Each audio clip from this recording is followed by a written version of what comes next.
Bonjour à toutes et à tous, bienvenue sur la chaîne des Fadas du Sport. Nous sommes aujourd'hui le jeudi 17 août et nous allons revenir ensemble sur ce qui s'est passé hier. Hier nous étions mercredi 16 août. Donc qu'est-ce qui s'est passé hier? Il y avait la suite des barrages allés de la Ligue des Champions avec notamment une équipe française, l'OGC Nice, qui se déplaçait sur la pelouse de San Paolo du côté de Naples. Et ça s'est mal passé, même très mal passé pour les Niçois, vu qu'ils se sont inclinés 2-0 sur la pelouse du Napoli grâce à des buts de Dries Mertens à la 13e minute et de Jorginho à la 70e. Plus mauvais que ça encore, vu que Nice a écopé de 2 cartons rouges et l'exclusion de Vincent Cozziello et Alassane Plea. Ce sera donc très compliqué la semaine prochaine pour Nice à l'Allianz Riviera. Deuxième match cette fois-ci entre une équipe grecque, l'Olympiakos, et l'équipe croate de l'HNK Rijeka. Et c'est l'Olympiakos qui s'impose 2-1.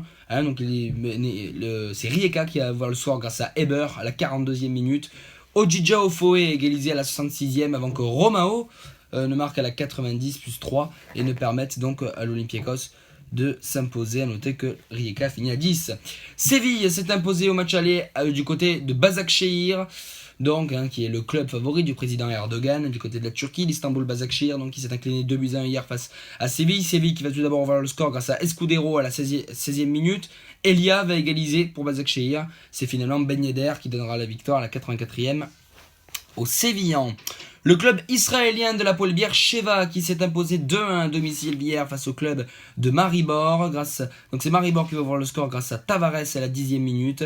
Nvakaeme va égaliser à la 12e pour Hapoel Beer-Sheva avant que Tzedek donne la victoire à l'Hapoel Beer-Sheva 2-1. Et puis enfin il faudrait un cataclysme pour que le Celtic Glasgow n'aille pas en Ligue des Champions, vu que le Celtic s'est imposé 5-0 hier au Celtic Park face au club kazakh de l'FC Astana, grâce notamment à un but de Postnikov contre son camp, un doublé de Scott Sinclair, un but de James Forrest et un but contre son camp de Leg Griffiths. Voilà donc pour ce qui s'est passé hier du côté de la Ligue des Champions. Hier il y avait la suite en retard de la deuxième journée du championnat de Suisse avec la victoire de Saint-Gall sur la pelouse de Lugano, 1-0 grâce à un but de Ageti, 83e minute. Saint-Gall passe donc 4e du classement avec toujours 2 points de retard sur Sion, Bâle et les Young Boys Bern. Et puis la Super Coupe d'Espagne au retour avec le Real Madrid qui est sacré champion de la Super Coupe d'Espagne, les Madrilènes qui se sont imposés 2-0 hier à Santiago Bernabéu grâce à les buts de Marco Asensio, 4e minute, qui a fait une superbe frappe de lointaine, et de Karim Benzema à la 39e, les Barcelonais donc qui s'inclinent avec un jeu très très pauvre. Hier à noter les bonnes entrées de Semedo notamment, qui a fait une très très bonne entrée remarqué hier côté catalan. Le tennis hier avec les seconds tours de Cincinnati du côté des femmes et les qualifications pour la russe Svetlana Kuznetsova qui a battu la kazakh Putintseva, qualification de l'américaine Madison Keys face à Daria Kasatkina à la russe, qualification de l'italienne Giorgi face à l'australienne Gavrilova. La lettonne Sebastova qui s'impose face à Roberta Vinci, l'allemande Julia Georges bat la canadienne Abanda, Carla Suarez Navarro bat Krunic, Barty bat Williams, Alizé Cornet est éliminée, défaite en 2-7 hier face à la Slovaque Dominika Sibulkova, victoire de la danoise Wozniacki, de la russe Makarova qui a éliminé Angelique Kerber, victoire de l'américaine Stephens face à la tchèque Vitova, victoire de la tchèque Pliskova face à Veklizanseva, victoire de l'ukrainienne Svitolina face à son homologue Tsurenko, et pour revenir, Wozniacki a battu Vesnina.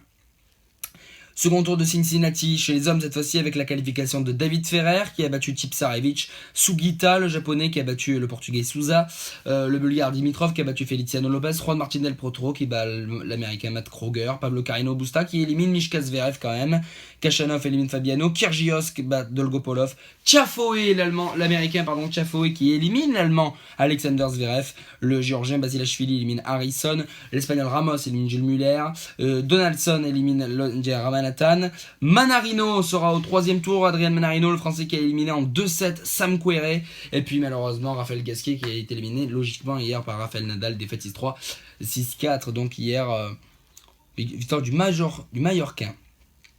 Qu'est-ce qui va se passer donc ce soir? Attention, il va falloir faire du bruit, il va falloir être chaud, parce que ce soir, c'est les barrages allés de Ligue Europa et c'est l'Olympique de Marseille qui se déplace sur la pelouse du club slovène, NK Domzale en Slovénie. Match diffusé sur beIN et Canal+, donc les supporters marseillais, il faut être chaud.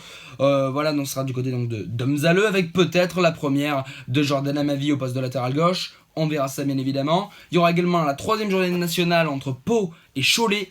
Et puis le tennis avec les 8e de finale femmes de Cincinnati et les 8e de finale hommes, notamment avec Adrian Manarino qui affrontera Dominic Thiem chez les Français. Évidemment, Nadal affrontera Alberto Ramos Vinolas. Kyrgios sera opposé à Karlovic, Isner, Tiafoe, Basilashvili, Donaldson, Carreno Busta Ferrer, Dimitrov Del Potro et puis Seguita Kachanov. Chez les femmes, il reste plus de françaises. Sevastova Alep, Suarez Navarro face à Kuznetsova, Barty face à Wozniacki, Muguruza face à Kiss, Konta face à Sibulkova, Pliskova face à Georgie, Svitolina face à Georges, Stefan face à Makarova. Enfin, une dernière information, Paulinho signe officiellement à Barcelone. Il a été présenté tout à l'heure par les Catalans. Donc voilà, c'était la dernière information de la journée. Merci de nous avoir suivis. N'hésitez pas à liker, à commenter et à vous abonner. On se retrouve demain. Nous serons vendredi 18 août et on se retrouvera pour l'actualité sportive du jeudi 17 août. N'hésitez pas à liker, à vous abonner et à partager et on se dit à demain. Bisous.